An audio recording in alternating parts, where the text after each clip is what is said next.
জায়নামাজে লুটিয়ে পড়ে অপ্রাপ্তির যন্ত্রণায় কাতরাতে থাকা ছেলেটা নামাজ শেষে আঙুলের করগুনে তসবি আদায় করতে গিয়ে হঠাৎই আনমনে হেসে ওঠে।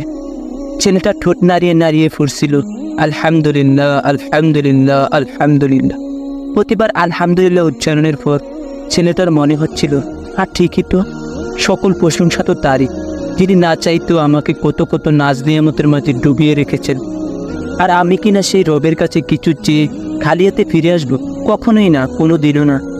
একটু পরে ছেলেটা অট্টহাসিতে ফেটে পড়ে, কারণ সে তার রবের কাছে কিছু চাওয়ার পরেও এতক্ষণ বোকার মতো দুশ্চিন্তার অস্থিরতার মাঝে হামাগুড়ি খাচ্ছিল।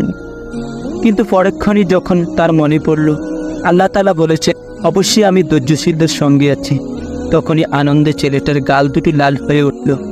এরপর আকাশের দিকে তাকিয়ে মুচকি একটু হেসে নিয়ে এসে বলল, আমি কত বোকা তাই না রব, আপনার বোকা বান্দা, আমি অযথা কত চিন্তা করি তাই না।